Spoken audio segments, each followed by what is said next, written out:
नमस्ते दोस्तों। तो केस सिनेरियो में आपका स्वागत है।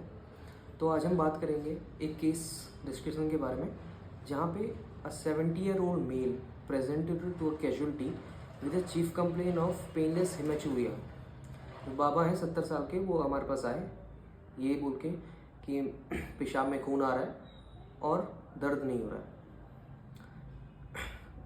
फर्दर हिस्ट्री जब हमने ली तो पेशेंट ने बताया कि वो एक केमिकल फैक्ट्री में काम करते हैं। तो टिपिकल ये हिस्ट्री हमें इस वक्त जा रही है painless haematuria and a chemical worker to a CA urinary bladder.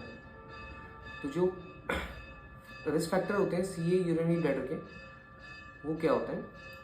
Infection हो सकता है, लॉन्ग स्टैंडिंग ब्लैडर स्टोन हो सकते हैं, सिस्टोसोमियासिस हो सकता है, केमिकल कीमोथेरेपी ड्रग्स हो सकते हैं, साइक्लोफॉस्फोमाइड, या कोई पेशेंट जो कोल फैक्ट्री में काम कर रहा है, एनिलीन डाई फैक्ट्री में काम कर रहा है। अब क्या क्या चीफ कंप्लेन हो सकती है पेशेंट की? पेनलेस हेमेचूरिया हो सकता है, ब्लैडर आउटलेट ऑब्स्ट्रक्शन के साथ आ सकते हैं, लिम्फ नोड पैल्पेबल हो सकते हैं, पेल्विक मास हो सकता है, नॉन स्पेसिफिक मैलिग्नेंट फीचर्स होते हैं, अनइंटेंशनल वेट लॉस, एनोरेक्सिया। तो इस पेशेंट को अप्रोच कैसे करोगे आप? अब पेशेंट आपके पास आया, आपको 3-4 चीज़ें पेशेंट को बेसिक इन्वेस्टिगेशन करानी पड़ेंगी टू अप्रोच फर्दर। प्राइमरीज की आप urinary cytology for malignant cell भेजो। पेशेंट को प्लान करो, अगर आपको सीए यूरिनरी ब्लैडर लग रहा है as per the history, cystoscopy के लिए which is a investigation of choice. अगर सिस्टोस्कोपी में मास अगर दिखता है तो वो एक अलग सिनेरियो है, और अगर मास नहीं दिखता है तो फिर आप प्लान करोगे सीटी यूरोग्राफी। अब पेशेंट को आप सिस्टोस्कोपी करवाई आपने और उसमें मास भी दिख रहा है, तो आप प्लान करते हो TURBT, trans urethral resection of bladder tumour. अब इसमें रिसेक्शन ये ऐसा होता है कि यूरोथीलियम के साथ साथ आपको मसल भी लेनी होती है, that is a tumour stock. जब आप ट्यूमर स्टॉक लोगे तो अब आपने TURBT कर दी, रिसेक्ट कर दिया मास, अब वो आपने रिपोर्ट लेके आएगा। तो उस रिपोर्ट में 2-3 चीज़ें देखनी पड़ेगी हमें। वो है grading of tumour, type of tumour, और मसल इन्वेजन है या नहीं।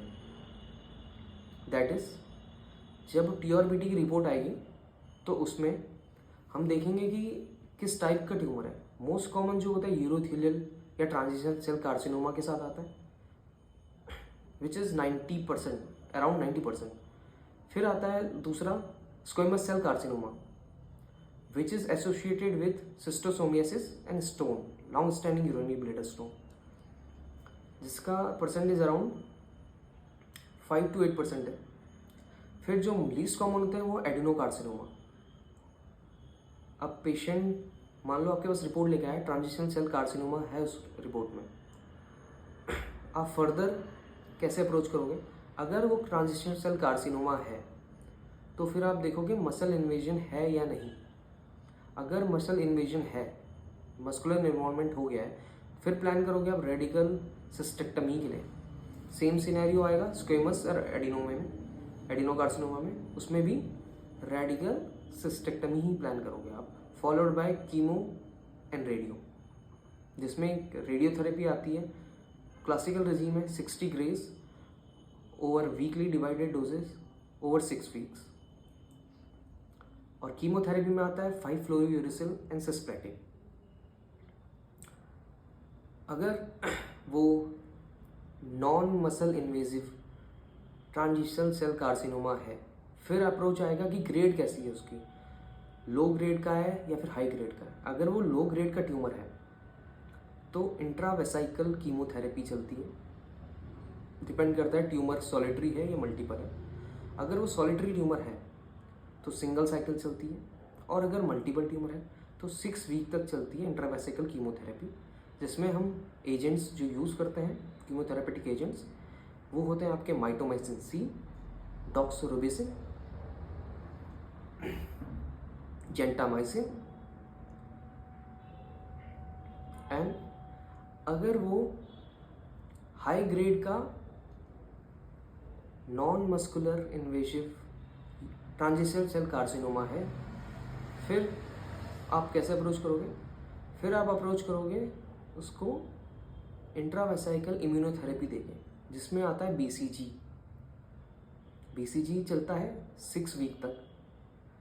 अब इसमें कॉन्ट्राइंडिकेशन क्या होंगे? बीसीजी वैसे भी अब क्या कॉन्ट्राइंडिकेशन होते हैं? कोई भी immuno compromise patient, pregnant female, lactating female, अगर within 10 days of T UR BT तब आप नहीं देते हो पेशेंट को, ये सब कॉन्ट्राइंडिकेशन है।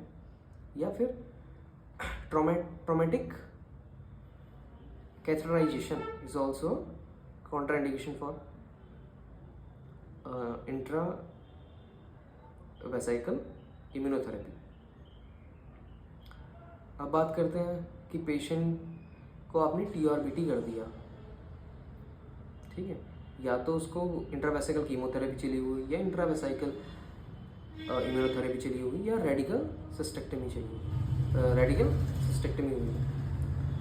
अब इसमें 2 सिनेरियो बनते हैं। रेडिकल सिस्टेक्टमी के बाद पेशेंट को यूरिनरी डाइवर्जन भी प्लान करना है, जिसमें एक अलग सिनेरियो, और पेशेंट को फॉलोअप कैसे करना है। अगर नॉन मस्कुलर इन्वेसिव है तो हर 3 महीने में बुलाएंगे पेशेंट को सिस्टोस्कोपी के लिए, और ये लाइफ टाइम चलेगा, लाइफ टाइम तक सिस्टोस्कोपी हर 3 महीने में। और पेशेंट अगर रेडिकल सिस्टेक्टमी हो रखी है तो एनुअली उसका सीसीटी एब्डोमेन, पेल्विस, एमआरआई करवाएंगे हम, और ये अप टू 5 ईयर तक करते हैं।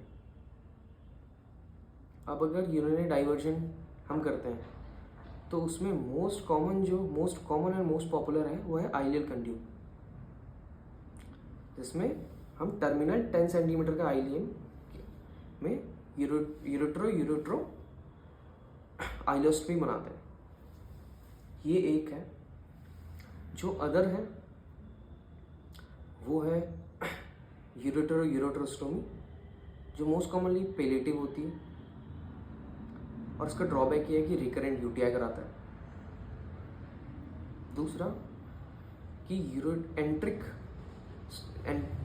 बेसिकली यूरेटर को इंटेस्टाइन के किसी पार्ट से जोड़ रहे हैं, जो मोस्ट कॉमन होते हैं सिग्मोइड के साथ जोड़ते हैं, तो इसको बोलते हैं हम यूरेट्रो सिग्मोइडेक्टमी, जिसमें मोस्ट कॉमन दिक्कत जो इसके साथ होती है कि it increases the risk of adenocarcinoma. 500 गुना ये बढ़ा देता है एडिनोकार्सिनोमा के chances when you are doing ureterosigmoidostomy. और दूसरी दिक्कत जो होती है वो होती है ये इलेक्ट्रोलाइट इम्बैलेंस कराता है। इलेक्ट्रोलाइट इम्बैलेंस में क्या कराएगा? Hypokalaemia, hypochloraemia and metabolic acidosis. ये तो सिग्मोइड के साथ जोड़ रहे हो। अब आप अगर आपने जिजनम के साथ जोड़ दिया तो दूसरा जिजनम है। तीसरा है आप गैस्ट्रिक के साथ जोड़ रहे हो तो यूरेट्रो जिजनोस्टोमी, यूरेट्रो गैस्ट्रोस्टोमी। जब आप गैस्ट्रिक के साथ जोड़ रहे हो तो ये इलेक्ट्रोलाइट इम्बैलेंस जो होता है वो बिल्कुल ऐसे प्रेजेंट करेगा जैसे गैस्ट्रिक आउटलेट में प्रेजेंट करता है।